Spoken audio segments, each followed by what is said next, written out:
welcome everybody to another Ascension video. Managed to find a game with one of the more well-known players online, eskaybee, and so I have joined it. This is a combination of, well, let's see, War of Shadows, and that set that I can never remember the name of for some reason. So I started out with the card draw, the Scryer of the Lidless Eye, and he started out with the Forgotten Scripture. Probably will try to keep me off of that insane combo of just drawing all the cards. Got Deathbound Druid, the Banisher, which works especially well with the Scryer of the Lidless Eye. Made it a slightly more attractive card than otherwise I would have thought. So, now he's picked up a Druid's Wreath, and so, in order to prevent him from just going completely nuts, I'm going to go ahead and take one of those Lifebound Everbloom clicks there. Which, combines nicely with the Deathbound Druid anyway, so all is not lost there. And now we suddenly have a board that is entirely monsters. So what I'm going to do is banish an Apprentice rather than a Militia, and buy 2 heavy infantry, and just try to go directly after the honor pool again. He counters by also buying 2 heavy infantry, and I will continue the trend. A lot of the monsters out there aren't particularly impressive right now, but there are certainly a lot of them. Shardwing Beetle is straight up 3 for 3, which is more than the Sower of Discontent. So, well, I could play the let's say it depends. Alright, so his heavies, he's got, he has some in his stack and may have them in hand.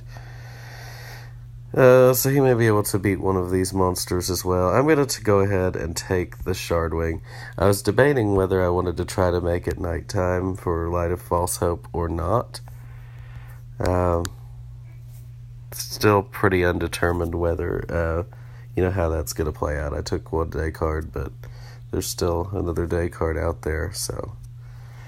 Alright, he's got some interesting choices here, the Seer and the Scryer, and actually he decided to go with the Seer. Controlling the center row is underrated, and that's a pretty reasonable play, because it gives the Mystic and the chance for him to choose at that next card before I would get a shot at it. That can often pay off. Here I think I'm going to be beating the Scavenger Ant to get some extra rune. That way I'll be able to buy the Scryer of the Lidless Eye and kind of double up on the card draw here, especially with the little bit of banishing I have going on. Still looking to kind of create sort of a sweet little deck. And I've jumped out to quite the honor lead, 19-2.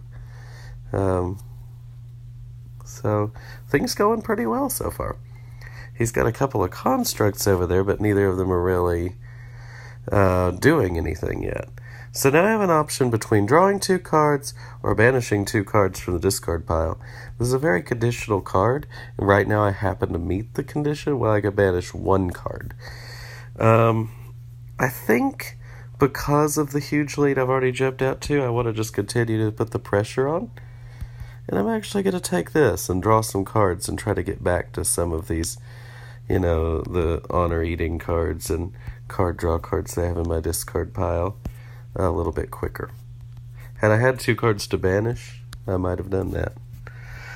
This time that made that much of a difference. Is how much value I'm going to get at getting back to those good cards that are in my deck. Okay, eskaybee is able to defeat a Sower and buy a Mystic. Obviously, he at this point needs to try to play for a longer game, I think. Maybe what he's thinking here, go for the runes, because he's, significantly behind at this point. I have no real need of Ozias Familiar, and I don't think I really want to open up a card for something that might help him. So I'm actually just going to continue with the heavy infantry plan. Just wanting to utilize all my rune.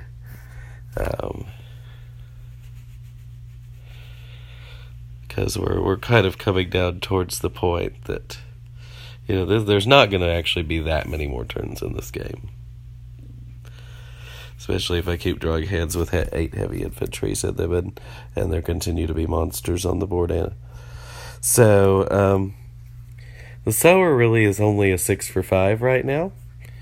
So I'm only going to lose 1 honor if I just beat the Spectre. So, I think I will. Just gonna, kind of improve the deck on the chance that there may be one more round through that discard pile. That I want to really, because I'm going to draw a lot of cards coming up here. So, that Voidforged Paladin's looking pretty good. That might be the nail in the coffin there if I could draw some extra cards when beating a monster. Not going to have enough for the Sower, so I'm going to make sure I keep enough rune to buy the Matron. This time wanting to open up a slot in the center row just to see if maybe a monster pops out. It did not, but still 3 for 2, not bad.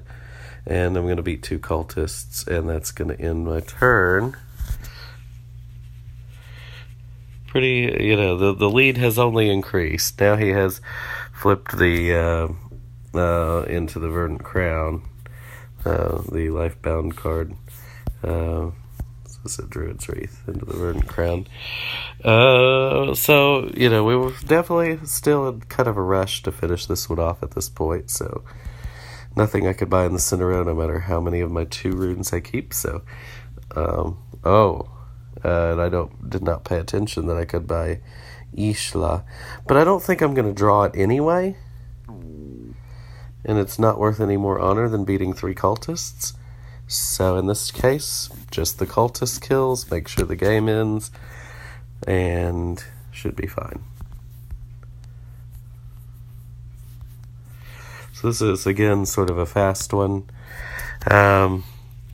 Perhaps there is a rematch in the stars here. We shall see. I feel like probably I won this one. Just kind of got the honor jump, and did. So, let's just see if eskaybee may want to play, best of 3 or so. Never hurts to have a couple extra games in the video. I did not. Okay, well, thanks for, let's see. Thank you for joining us. Another video to start, shortly.